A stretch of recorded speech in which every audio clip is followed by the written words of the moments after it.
오늘 은혜 받으신 말씀은 요한복음 8장 32절 말씀입니다. 요한복음 8장 32절 말씀을 다 같이 봉독하시겠습니다. 진리를 알지니 진리가 너희를 자유롭게 하리라. 아멘. 인간은 누구나 자유를 좋아합니다. 어른 아이 할 것 없어요. 모든 사람이 자유를 원하고 자유를 추구하는 것입니다. 그러나 오늘날 인간의 삶을 들여다보면 사람들이 자유를 잃어버린 채 여러 가지 속박에 묶여 살아가고 있습니다. 죄의 속박, 허물의 속박, 질병의 속박, 가난과 저주의 속박, 그리고 죽음의 속박에 묶여 많은 고통을 당하고 있는 것입니다. 그러면 어떻게 해야 이러한 속박에서 자유를 얻을 수가 있을까요? 예수님께서는 진리를 알지니 진리가 너희를 자유케 하리라고 말씀하셨습니다.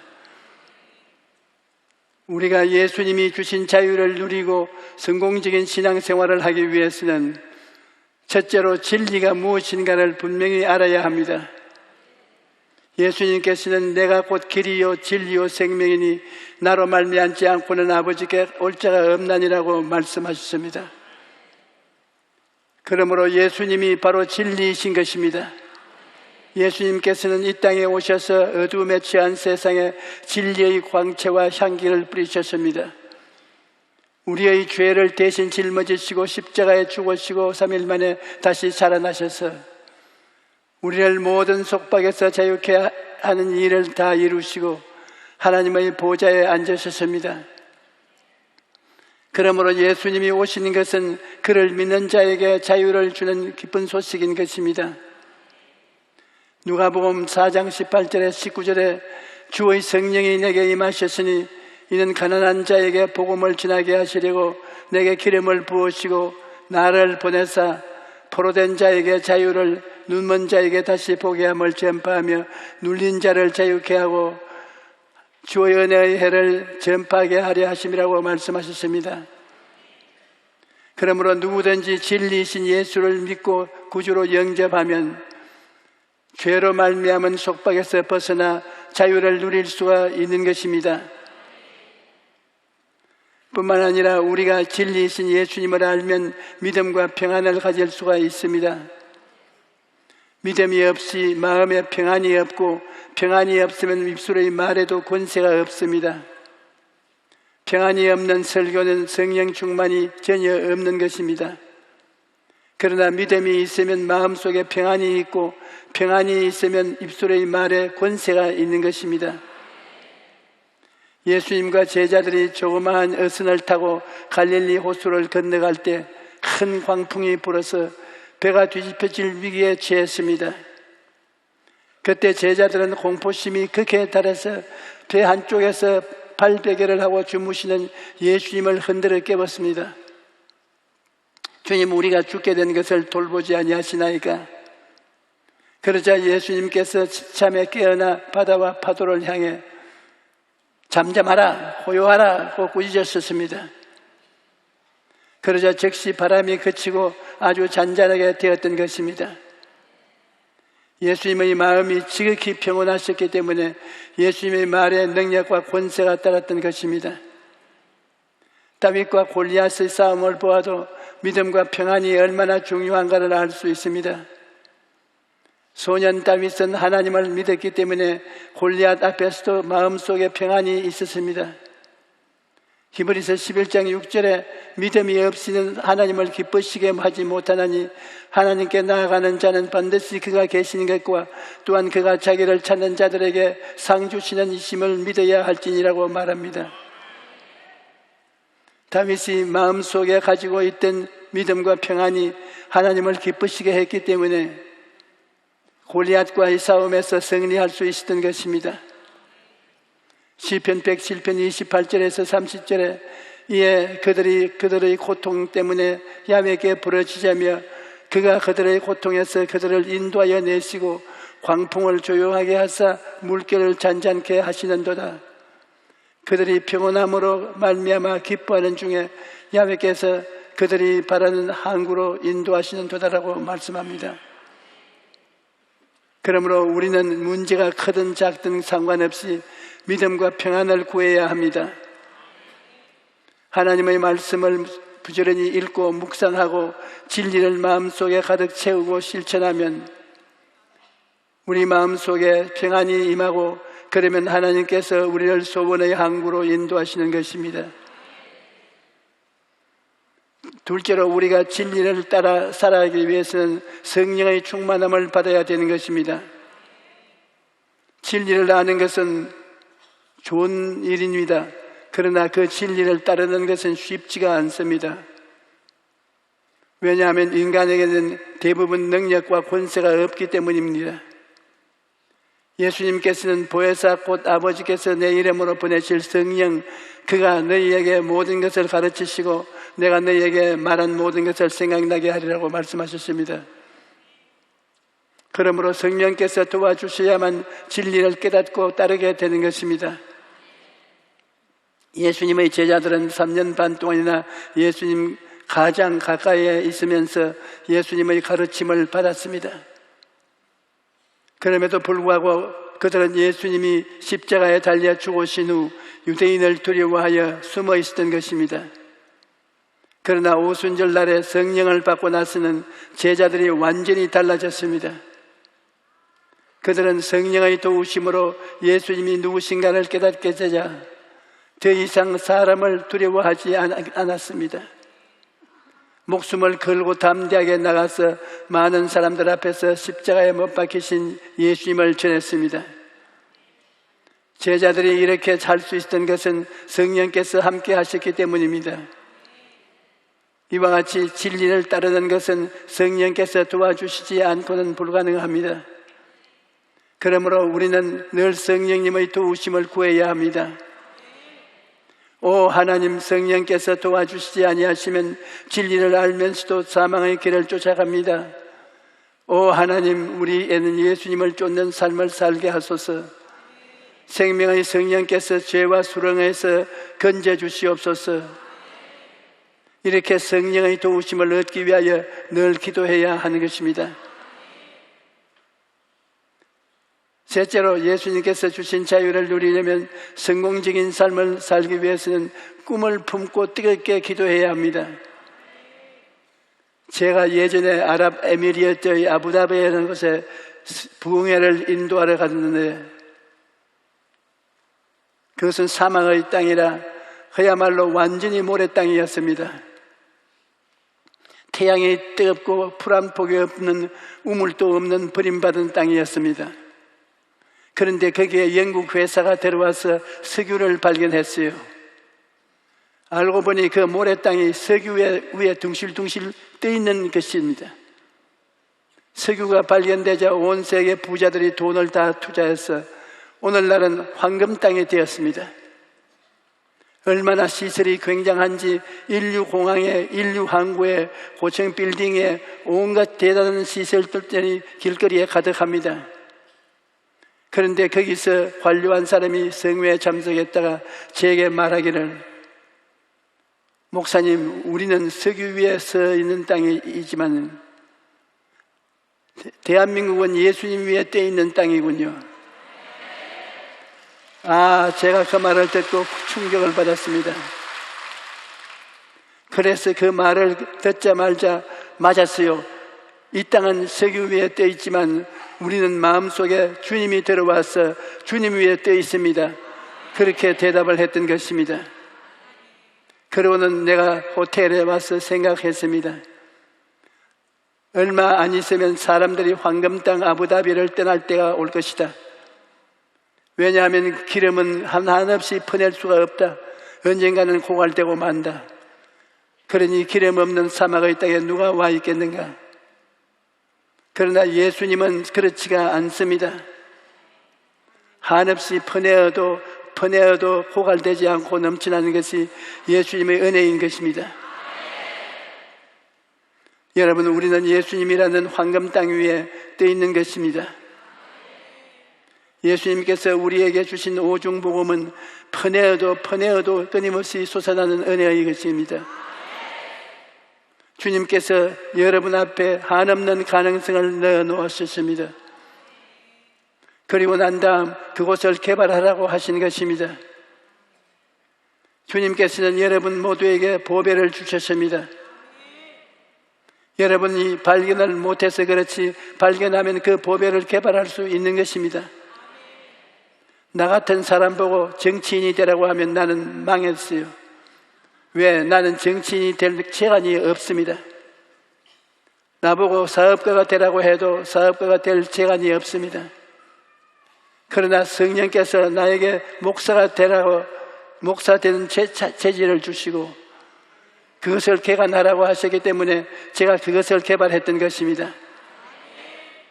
그러면 하나님이 주신 보배를 어떻게 개발할 수 있습니까? 그 방법은 바로 성령께 꿈을 달라고 기도하는 것입니다.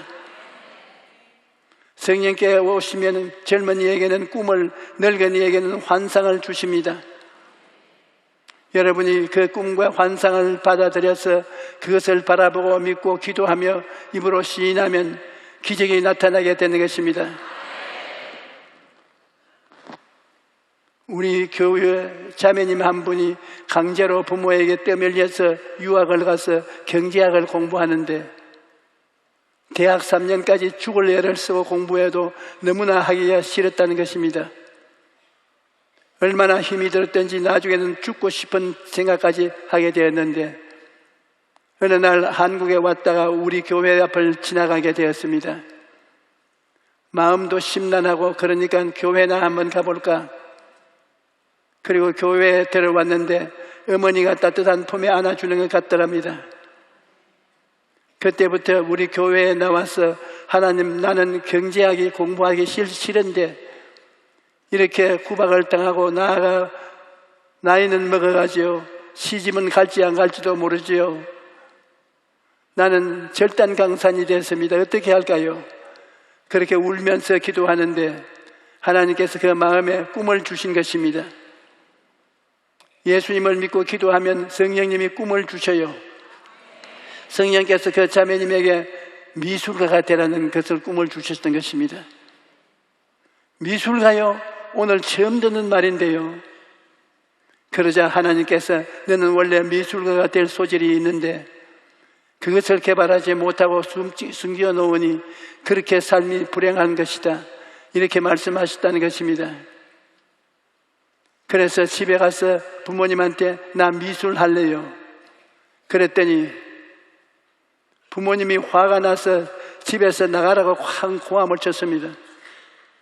그래서 이 자매님이 그 길로 보따리를 싸서 미국으로 건너가서 부모님한테는 경제학을 공부한다고 해놓고 미술을 공부했어요. 하나님께서 능력을 주심으로 열심히 공부해서 수석으로 졸업하고 좋은 회사에 취직해서 참으로 기쁜 인생을 살고 있는 것입니다. 힘들 때 기도하니까 성령께서 꿈을 주시고 그 꿈을 열심히 개발하고 나가니까 그 삶이 완전히 달라지는 것입니다. 예수님께서는 지금까지 너희가 내 이름으로 아무것도 구하지 아니하였으나 구하라 그리하면 받으리니 너희 기쁨이 충만하리라고 말씀하셨습니다.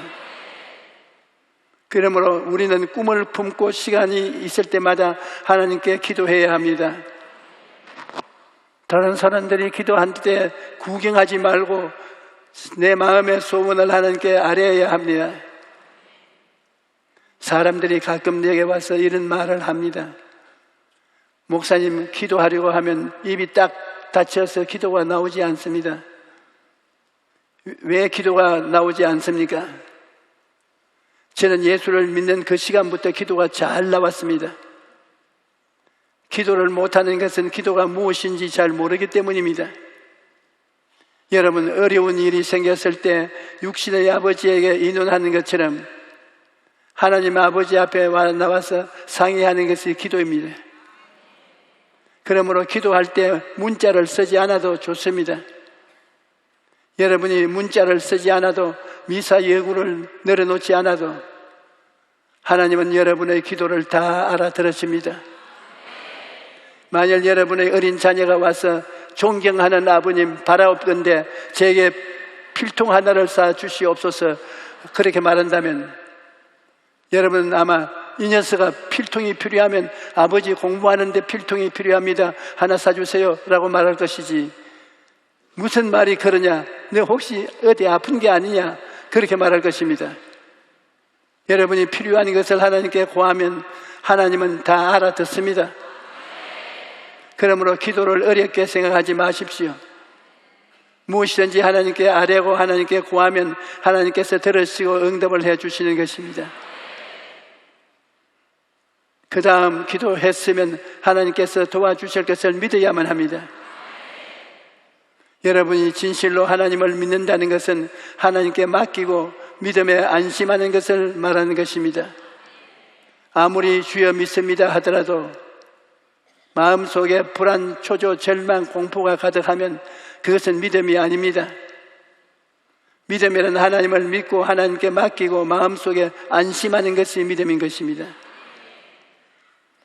그런데 하나님께 맡기고 마음에 안심하려면 하나님이 누구신지 알아야 됩니다. 우리 하나님은 전지전능 무소부조하신 하나님이신 것입니다. 우리 하나님께서는 하늘들의 하늘을 다 지으시고 땅과 그 가운데 모든 것과 바다와 그 가운데 있는 모든 것을 다 지으셨습니다. 하나님은 모든 것을 다 알고 계십니다. 하나님은 우리의 일어서고 앉는 것을 아시며 멀리서도 우리 생각을 통촉하시며 우리 머리털까지 세시는 분이신 것입니다. 우리가 믿은 하나님은 이와 같이 실력이 있기 때문에 우리가 믿고 맡길 수가 있는 것입니다. 그러나 하나님께서는 아무리 이렇게 전지전능무소부재하신 하나님이시 하더라도 하나님께서 우리와 아무 관계가 없다면 소용이 없는 것입니다. 그렇다면 하나님과 여러분은 어떠한 관계입니까? 여러분은 모두가 다 하나님께서 지극히 사랑하시는 하나님의 자녀인 것입니다. 하나님께서 우리를 지극히 사랑하신다는 사실을 알면 우리가 하나님을 믿고 모든 것을 맡길 수가 있는 것입니다. 하나님께서는 우리를 얼마나 사랑하셨던지 독생자 예수 그리스도를 주셨습니다. 하나님께서 천지를 주시는 것은 쉽지만은 그 아들 예수 그리스도를 주신다는 것은 결코 쉬운 것이 아닙니다. 그러므로 하나님께서는 가장 지극한 사랑으로 최대의 선물을 우리에게 주신 것입니다. 그리고 그 아들 예수님은 여러분과 나를 사랑하셔서 그의 몸을 찢어 우리에게 주시고 그의 피를 쏟아 우리에게 주신 것입니다. 하나님을 반역하고 지옥에 가야 마땅할 우리를 위해서 예수님께서 우리의 죄를 대신 짊어지시고 십자가에 올라가셔서 물과 피를 다 쏟으시고 우리의 죄와 불의, 질병과 저주와 죽음을 다 청산해 주신 것입니다. 그러므로 이보다 더한 사랑은 도저히 우리 인간으로서는 상상할 수가 없는 것입니다. 이와 같은 하나님께서 우리를 사랑해 주신다는 것을 알면 우리는 하나님을 믿고 하나님께 모든 것을 맡길 수가 있는 것입니다. 여러분, 기도를 했으면 하나님의 말씀대로 이루어질 것은 믿으십시오. 하나님 말씀을 부여잡고 믿음으로 계속 기도해야 합니다. 믿음의 기도는 아니하고서는 하나님의 마음을 감동시킬 수가 없습니다. 히브리서 11장 6절에 믿음이 없이는 하나님을 기쁘시게 하지 못하나니 하나님께 나아가는 자는 반드시 그가 계신 것과 또한 그가 자기를 찾는 자들에게 상 주시는 이심을 믿어야 할지니라고 말씀합니다. 우리가 교회 성도님 중 한 분이 생활이 아주 어려웠는데 손대는 것마다 실패를 해서 끼니를 겨우 이어갈 정도였습니다. 그분이 내게 기도를 받으러 오면 내 마음이 몹시 무거웠습니다.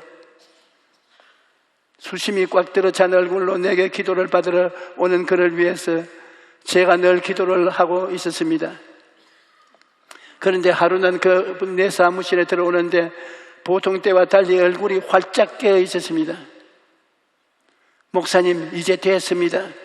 그래서 저는 직장을 얻은 줄 알고 취직이 됐습니까? 하고 묻자 그분이 대답하기를 아닙니다. 목사님, 직장을 얻은 것이 아니고 믿음을 얻었습니다. 오늘 아침에 성경을 읽다가 갈라디아서 3장 13절 말씀을 읽게 되었는데 그리스도께서 우리를 위하여 저주를 받은 바 되사 율법의 저주에서 우리를 속량하였으니 기록된 바 나무에 달린 자마다 저주 아래 있는 자라 하였음이라. 제가 이 말씀을 읽고 나자 갑자기 이 말씀에 주의가 기울어졌습니다. 저는 모든 것을 제쳐놓고 이 말씀에 주의를 집중하고 읽어보고 생각하고 또 읽어보고 생각해 보았습니다. 그랬더니 저희 마음속에 떠오르는 생각이 있었습니다. 제가 하는 일마다 실패하니까 나는 가난하고 팔자를 타고났다고 보다 그렇게 생각했는데, 그래서 저희 생각 속에는 불평과 원망과 가난의식이 꽉 들어차 있었습니다. 그런데 성경에 예수님께서 나를 위해 저주를 받은 바 되사 율법의 저주에서 나를 속량했다고 기록되어 있으니, 제가 진짜로 예수님을 믿는다면 제가 저주 아래 있지 않아야 된다는 것을 생각이 들었습니다. 저주의 생각이나 저주의 말이나 저주의 행동을 하지 않아도 된다, 질질 울면서 다니지 않아야 된다, 그런 생각을 주님께서 깨우쳐 주셨이 제 마음속에 들려주셨습니다. 그러자 성령으로 충만해서 저희 온몸이 뜨거워지면서 하나님의 축복이 저희 온 전신을 감싸는 듯 했습니다. 그리고 저주에서 해방되어 영혼이 잘됨같이 범사에 잘되고 강건하며 생명을 얻되 풍성하게 얻는 저희 모습이 보여졌습니다. 그러면서 너무나 기쁘고 즐거워서 뛰고 구르고 하나님께 감사를 드렸다는 것입니다. 저는 이제 축복을 받았습니다. 목사님, 저를 위해 더 이상 기도 안 해주셔도 좋습니다. 저는 예수님으로 말미암아 복받은 사람입니다. 다시는 가난하지 않을 것입니다. 두고 보십시오. 그러고 좋아하면서 사무실을 나갔는데 그 얼마 안 되어서 조그만 사업을 시작하더니 그것이 번창하여 자녀들도 대학까지 다 공부시키고 잘 살고 있습니다. 우리가 하나님의 말씀을 읽고 묵상하고 깨달아서 마음속에 진리를 가득히 채우고 실천하면 하나님의 놀라운 역사가 나타나게 되는 것입니다. 우리는 탐심과 욕심이 들끓는 세상에서 흐물투성이가 되어 절망하지 말고 생각을 변화시키고 변화된 자기의 모습을 꿈꾸고 믿고 입술로 시인해야 합니다. 그러면 하나님께서 우리에게 승리를 주시는 것입니다. 요한 3서 1장 2절에 사랑하는 자여 내 영혼이 잘됨같이 내가 범사에 잘되고 강건하기를 내가 간구하노라고 말합니다. 먼저 우리가 속사람 4차원의 사람이 진리를 따라 잘 살면 그 다음 범사에 잘되고 3차원의 세계가 잘되며 육체도 강건하게 되는 것입니다. 여러분, 이 모든 것은 성령님의 도우심으로 가능합니다. 그러므로 늘 성령으로 충만하십시오. 어떠한 환경에 처해 있든지 하나님께서 도와주실 것을 믿고 뜨겁게 기도하십시오. 그러면 여러분의 삶에서 모든 묶인 속박이 풀어지고 예수님께서 주시는 자유와 해방을 누리게 될 것입니다. 할렐루야.